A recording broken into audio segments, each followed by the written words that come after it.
여러분, 만약 여러분이 노비로 팔려간다면 어떻게 하시겠습니까? 도망칠 기회가 3번이나 주어진다면요? 오늘 이야기의 주인공은 3번 모두 거부했습니다. 왜일까요? 첫 번째, 문이 활짝 열려 있었습니다. 그냥 나가기만 하면 자유였습니다. 하지만 그는 문을 닫고 돌아왔습니다. 두 번째, 주인이 노비 문서를 내밀었습니다. 찢어라. 그러면 자유다. 하지만 그는 종이를 찢지 않았습니다. 세 번째, 부당한 주인을 고발할 기회가 왔습니다. 마을 사람들이 부추겼습니다. 하지만 그는 입을 다물었습니다. 그리고 마지막 날 밤, 주인이 모든 하인 앞에서 그의 앞에 무릎을 꿇었습니다. 내가 찾던 건 노비가 아니라 진짜 주인이었다. 이 노비는 대체 누구였을까요? 왜 3번이나 자유를 거부했을까요? 자, 그럼 지금부터 이 놀라운 이야기를 시작해 보겠습니다. 옛날 옛적 사람을 물건처럼 사고 파는 것이 당연하던 시절이 있었습니다. 그 시절에는 노비시장이라는 곳이 있었습니다. 사람들이 줄지어 서 있고 양반들이 품을 보며 값을 매기던 곳이었지요. 마치 소나 말을 사고 파는 것처럼 말입니다. 그곳에서 한 사내가 팔려갔습니다. 이름은 서기. 30살 남짓한 나이였지만 얼굴은 마치 40대처럼 깊은 주름이 새겨져 있었습니다. 검게 그을린 피부, 단단하게 다져진 체구, 그리고 왼쪽 어깨에는 오래된 흉터가 있었습니다. 어린 시절 매를 맞아 생긴 상처였지요. 서기는 말이 없었습니다. 아니, 정확히 말하면 말을 하지 않았습니다. 사람들은 그를 말 없는 놈이라고 불렀습니다. 왜 그가 말을 잃었는지는 아무도 몰랐습니다. 아니, 알려고 하지도 않았습니다. 노비의 사연 따위에 관심을 가질 사람은 없었으니까요. 하지만 서기에게는 잊을 수 없는 기억이 있었습니다. 10살 때였습니다.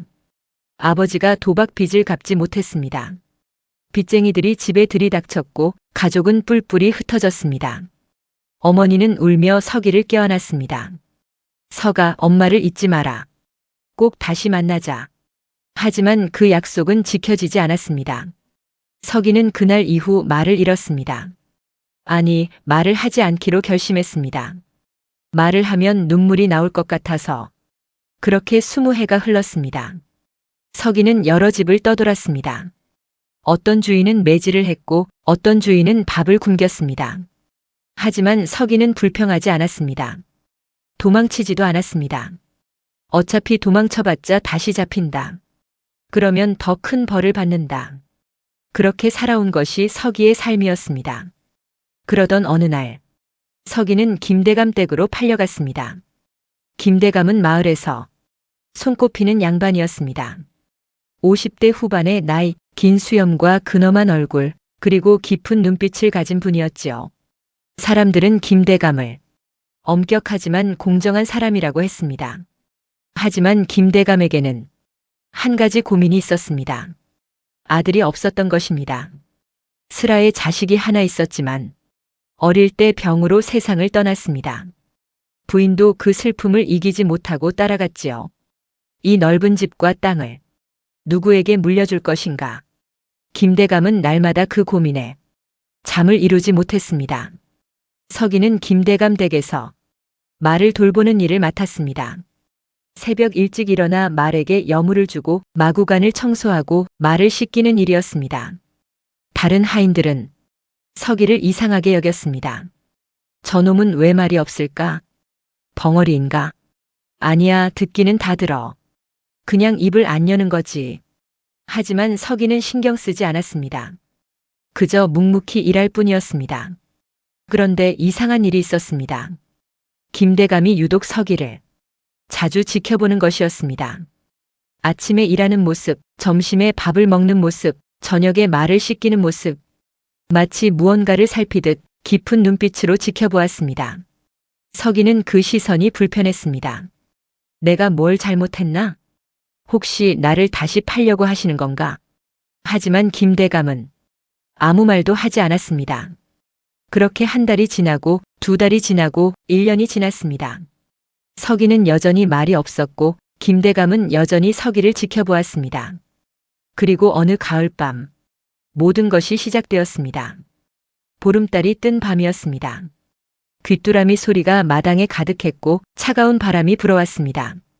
서기는 마구간 옆 작은 움막에서 잠을 청하려 했습니다. 하루 종일 일한 몸은 무거웠고 눈꺼풀은 저절로 내려왔습니다. 그런데 그때였습니다. 문이 열려 있었습니다. 활짝. 서기는 눈을 비볐습니다. 내가 잘못 본 건가? 하지만 아니었습니다. 분명 문이 열려 있었습니다.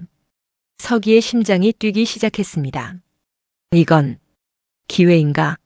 서기는 몸을 일으켰습니다. 달빛이 열린 문틈으로 흘러들어왔습니다. 은은한 빛이 방바닥을 비추고 있었지요.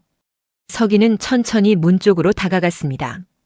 발걸음을 옮길 때마다 바닥이 삐걱거렸습니다. 심장 소리가 귓가에 쿵쿵 울렸습니다. 문 앞에 섰습니다. 바깥은 자유였습니다. 저 문만 나가면, 이 집을 벗어나면, 달빛 아래 산으로 도망치면 자유인이 될 수 있었습니다. 얼마나 기다렸던 순간인가. 서기의 손이 저절로 문지방을 잡았습니다. 한 발짝만 나가면 되는 거리였습니다. 그런데 이상했습니다. 발이 떨어지지 않았습니다. 머릿속에 옛 기억이 떠올랐습니다. 15살 때였습니다. 같은 노비 하나가 도망쳤던 일이 있었습니다. 밤을 틈타 도망친 그 노비는 사흘 만에 잡혀왔습니다. 마당 한가운데 묶였습니다. 주인이 매를 들었습니다.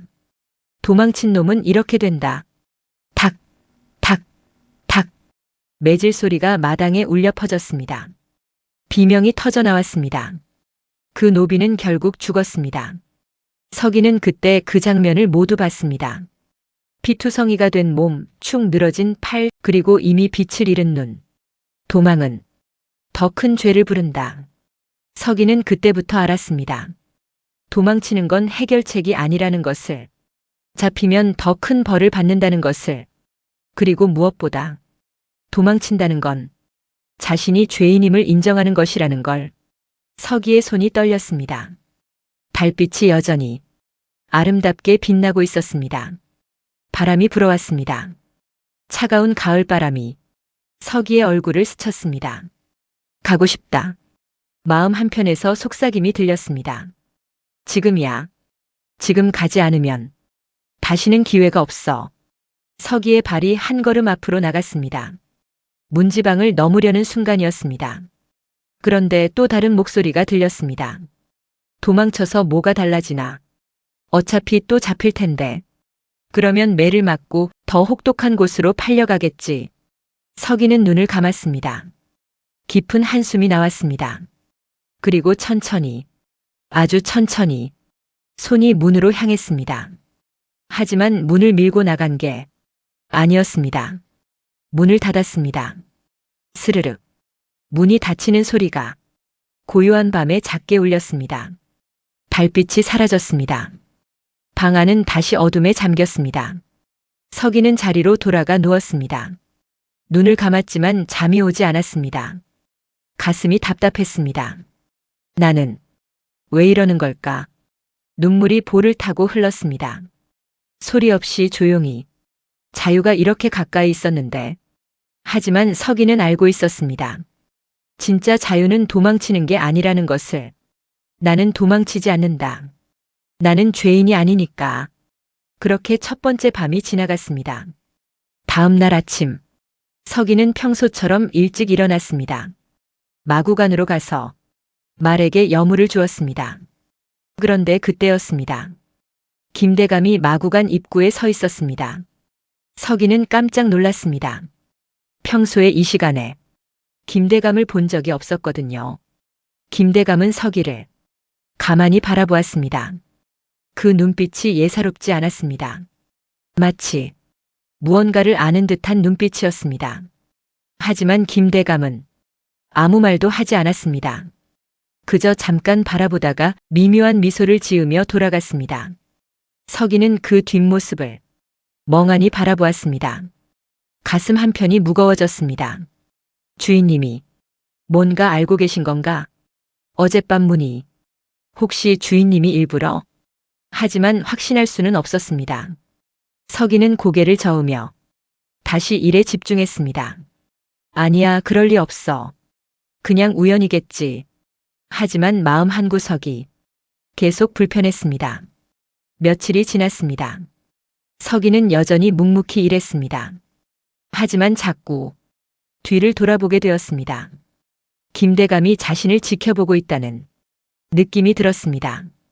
밥을 먹을 때도, 일을 할 때도, 심지어 잠들기 전에도 무언가 일어날 것 같다. 서기의 예감은 틀리지 않았습니다. 며칠 후 두 번째 시험이 찾아왔으니까요. 며칠이 지났습니다. 서기는 여전히 불안했습니다. 그날 밤 이후 무언가 달라진 것 같았습니다. 김대감의 시선이 더 자주 느껴졌고 다른 하인들도 서기를 이상하게 쳐다보는 것 같았습니다. 내가 너무 예민한 건가? 하지만 그 느낌은 착각이 아니었습니다. 어느 날 오후였습니다. 한 하인이 서기를 찾아왔습니다. 서기, 주인님께서 부르신다. 서기의 가슴이 철렁 내려앉았습니다. 주인님이 나를? 보통 노비가 주인에게 불려가는 건 좋은 일이 아니었습니다. 꾸중을 듣거나 매를 맞거나 혹은 다른 곳으로 팔려가거나. 서기는 천천히 사랑채로 향했습니다. 발걸음이 무거웠습니다. 심장이 빠르게 뛰었습니다. 사랑채 문 앞에 섰습니다. 들어오너라. 김대감의 목소리가 들렸습니다. 서기는 문을 열고 들어갔습니다.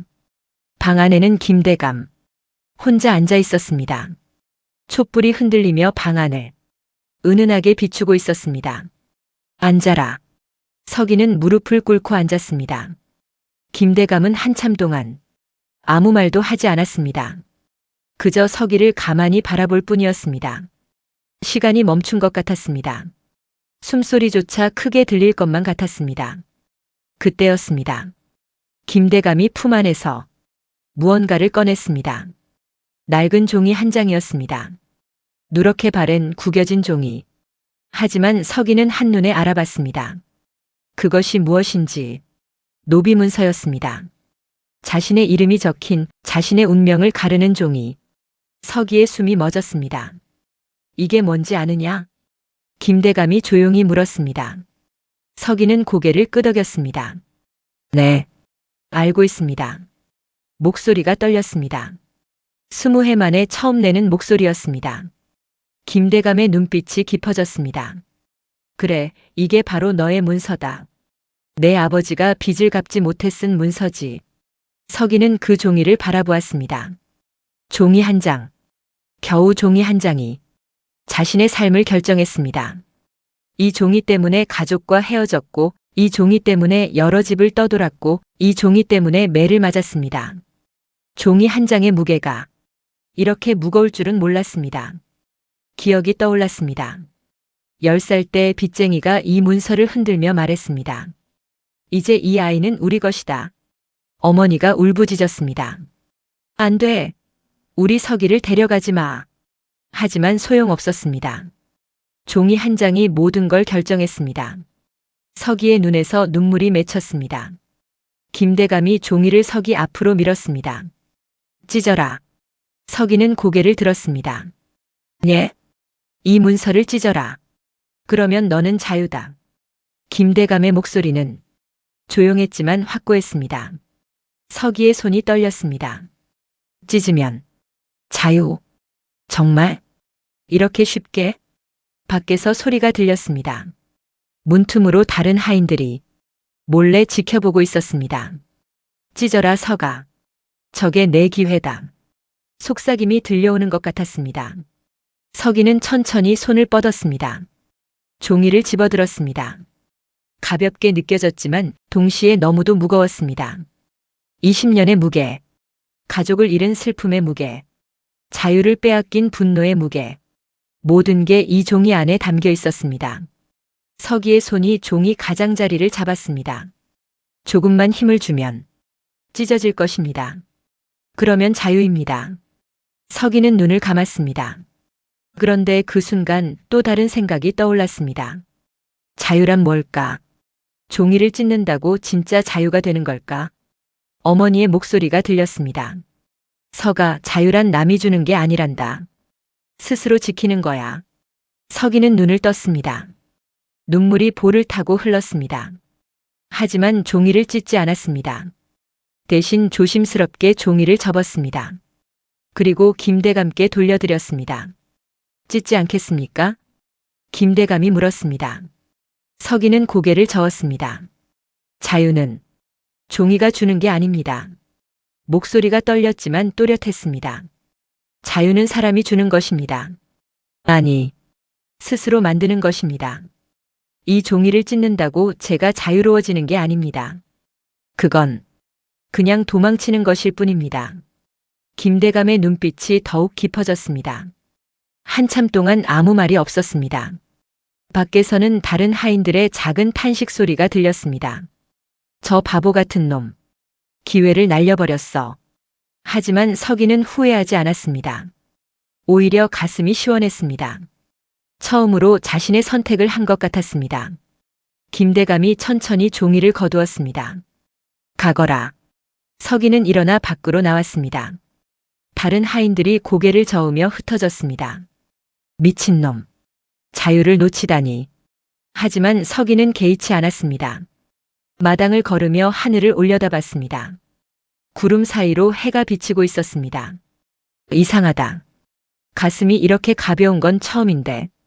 그날 밤, 서기는 처음으로 편안히 잠들었습니다. 하지만 이것이 끝이 아니었습니다. 마지막 시험이 아직 남아 있었습니다. 그리고 그것은 가장 어려운 시험이 될 것이었습니다. 며칠이 또 지났습니다. 서기는 평소처럼 일했습니다. 하지만 마음 한편이 계속 무거웠습니다. 또 무슨 일이 일어날까? 그 예감은 틀리지 않았습니다. 일주일 후 그 일이 일어났습니다. 그날은 맑은 날이었습니다. 햇살이 따사롭게 마당을 비추고 있었습니다. 서기는 마구간에서 말을 돌보고 있었습니다. 그때 마당에서 소란이 들렸습니다. 이 못난 놈, 어떻게 된 일이냐? 김대감의 목소리였습니다. 하지만 평소와 달랐습니다. 화가 잔뜩 난 목소리였습니다. 서기는 마구간 문을 조금 열고 밖을 내다봤습니다. 마당 한가운데 한 하인이 무릎 꿇고 있었습니다. 박순이라는 젊은 하인이었습니다. 20살 남짓한 나이에 성실하고 착한 청년이었습니다. 김대감이 박순 앞에 서서 소리쳤습니다. 쌀독에서 쌀이 사라졌다. 내가 훔친 것 아니냐? 박순이 고개를 저었습니다. 아닙니다, 주인님. 제가 하지 않았습니다. 거짓말. 어젯밤 내가 부엌 근처에 있었다는 걸 봤다. 그건 물을 마시러 간 것뿐입니다. 변명하지 마라. 닭. 김대감이 몽둥이를 들어 박순의 등을 내리쳤습니다. 박순이 비명을 질렀습니다. 서기는 그 장면을 보며 주먹을 꽉 쥐었습니다. 뭔가 이상했습니다. 박순은 도둑질을 할 사람이 아니었습니다. 서기는 그를 여러 달 지켜봤습니다. 정직하고 성실한 사람이었습니다. 그런데 왜? 닭. 매질이 계속되었습니다. 박순이 울부짖었습니다. 주인님, 정말 아닙니다. 제가 하지 않았습니다. 하지만 김대감은 멈추지 않았습니다. 다른 하인들이 지켜보고 있었지만 아무도 나서지 않았습니다. 서기의 가슴이 답답해졌습니다. 주먹이 떨렸습니다. 이건 부당해. 입술을 깨물었습니다. 내가 나서야 하나. 하지만 서기는 알고 있었습니다. 노비가 주인에게 대드는 것이 무엇을 의미하는지. 매질이 끝났습니다. 박수는 바닥에 쓰러져 신음했습니다. 김대감이 돌아서며 말했습니다. 오늘부터 이놈은 밥을 주지 마라. 사흘 동안 굶겨라. 그리고 사랑채로 들어갔습니다. 서기는 마구간 문을 닫았습니다. 가슴이 터질 것 같았습니다. 왜 저러실까? 그날 저녁, 마을 사람들이 소문을 들었습니다. 김대감이 하인을 부당하게 때렸다더라. 증거도 없이 도둑으로 몰았다더라. 사람들이 수군거렸습니다. 그리고 며칠 후, 마을의 몇몇 사람들이 서기를 찾아왔습니다. 서기, 내가 그 현장을 봤다며? 서기는 고개를 끄덕였습니다. 그럼 증언해줘. 김대감이 부당하게 박순을 때린 걸 관가에 알려야 해. 그렇게 하면 김대감이 벌을 받을 거야. 그리고 너희들도 더 이상 그런 대우를 받지 않을 거고. 사람들의 말은 설득력이 있었습니다. 정의로운 것 같았습니다. 서기는 밤새 고민했습니다. 별이 쏟아지는 밤하늘을 올려다보며 생각에 잠겼습니다. 고발하면 주인님이 벌을 받는다. 그리고 박순도 억울함을 풀 수 있다. 이게 정의 아닐까? 하지만 다른 생각도 들었습니다. 서기는 김대감과 함께한 지 1년이 넘었습니다. 그동안 지켜본 김대감은 엄격하지만 나쁜 사람이 아니었습니다. 오히려 다른 양반들보다 공정했습니다. 겨울에 하인들이 추워하면 따뜻한 옷을 나눠줬습니다. 아픈 하인이 있으면 약을 구해줬습니다. 한 번은 서기가 아팠을 때 몰래 밥을 더 주기도 했습니다. 그런 분이 왜 갑자기 저러실까? 서기는 답을 찾을 수 없었습니다. 새벽이 밝아왔습니다. 서기는 결정을 내렸습니다. 마을 사람들이 다시 찾아왔습니다. 서가 어떻게 할래? 증언해 줄 거지? 모두가 기대에 찬 눈으로 서기를 바라봤습니다. 서기는 천천히 입을 열었습니다. 저는 모두가 숨을 죽였습니다. 저는 아무것도 모릅니다. 뭐? 사람들이 놀랐습니다.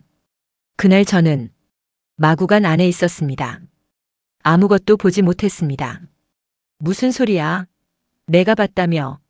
죄송합니다. 저는 정말 모릅니다. 사람들은 실망했습니다. 겁쟁이. 비겁한 놈. 저러니까 평생 노비지. 욕설이 쏟아졌습니다. 하지만 서기는 고개를 숙인 채 아무 말도 하지 않았습니다. 사람들이 떠나갔습니다. 서기는 혼자 마당에 남았습니다. 가슴이 무거웠습니다. 내가 잘한 걸까? 눈물이 나올 것 같았습니다. 박순이 다가왔습니다. 아직 등에 상처가 아물지 않았지만 걸어올 수 있을 만큼은 회복됐습니다. 서기 형. 서기는 고개를 들었습니다. 왜 증언하지 않았어요? 박순이 물었습니다. 서기는 한참을 말없이 있다가 대답했습니다. 나도 잘 모르겠다. 그냥 그게 옳은 것 같아서. 박수는 서기의 어깨를 두드렸습니다. 고마워요, 형. 뭐가? 형이 증언했다면 주인님은 벌을 받았겠지만 이 집안은 무너졌을 거예요. 그리고 우리 모두 더 힘든 곳으로 팔려갔을 거예요. 서기는 박순을 바라봤습니다. 넌 화나지 않아? 화나죠. 억울하죠. 하지만 형이 옳은 선택을 했어요. 박순이 미소 지었습니다. 그날 밤 서기는 또 잠을 이루지 못했습니다. 하지만 이번에는 후회가 아니었습니다. 내가 옳은 선택을 한 걸까? 여전히 확신할 수 없었습니다. 하지만 한 가지는 알았습니다. 자신이 양심에 따라 선택했다는 것을. 그리고 그날 밤 김대감의 방에도 불이 꺼지지 않았습니다. 촛불이 새벽까지 타올랐습니다. 김대감은 혼자 앉아 있었습니다. 눈가에 눈물이 맺혀 있었습니다. 드디어 찾았구나. 작은 속삭임이 어둠 속에 퍼졌습니다. 모든 시험이 끝났습니다. 이제 진실을 밝힐 시간이 왔습니다. 그날 밤이었습니다. 달이 없는 어두운 밤이었습니다. 갑자기 북이 울렸습니다. 뚱, 뚱, 뚱. 모든 하인들을 모으라는 신호였습니다. 하인들이 하나둘씩 마당으로 모였습니다. 서기도 나왔습니다. 무슨 일이지? 한밤중에 왜 우릴 부르는 거야? 수군거림이 여기저기서 들렸습니다. 사랑채 문이 열렸습니다. 김대감이 나왔습니다. 촛불을 든 하인이 앞서 걸었고 그 뒤를 김대감이 천천히 따라왔습니다. 마당 한가운데 섰습니다. 모든 하인들이 숨을 죽였습니다. 김대감의 얼굴이 촛불에 비쳤습니다. 평소와 달랐습니다. 엄격한 표정이 아니었습니다. 오히려 눈가에 눈물이 맺혀 있었습니다. 여러분, 김대감이 입을 열었습니다. 목소리가 떨렸습니다. 오늘 밤 내가 여러분께 고백할 것이 있습니다. 하인들이 서로를 쳐다봤습니다. 내가 여러분을 속였습니다. 예? 하인들이 웅성거렸습니다. 김대감이 깊은 한숨을 쉬었습니다. 지난 몇 달 동안 나는 한 사람을 시험했습니다. 김대감의 시선이 서기에게 향했습니다. 서기는 가슴이 철렁 내려앉았습니다. 서기. 네. 네. 서기가 떨리는 목소리로 대답했습니다. 앞으로 나오너라. 서기는 천천히 앞으로 걸어갔습니다. 다른 하인들의 시선이 모두 서기에게 쏠렸습니다. 김대감이 서기 앞에 섰습니다. 여러분 들으십시오. 김대감이 모두를 향해 말했습니다. 나는 아들이 없습니다. 10년 전 내 아들은 병으로 세상을 떠났습니다. 이 넓은 집과 땅을 누구에게 물려줄까 고민했습니다. 혈육이 아니어도 좋습니다. 진짜 주인의 자격이 있는 사람을 찾고 싶었습니다. 하인들이 숨을 죽이고 들었습니다. 그래서 나는 시험을 했습니다. 김대감이 서기를 바라봤습니다. 첫 번째 시험. 나는 일부러 서기의 방문을 열어두었습니다. 도망칠 기회를 준 것입니다. 하인들이 놀라 서로를 쳐다봤습니다. 하지만 서기는 도망치지 않았습니다.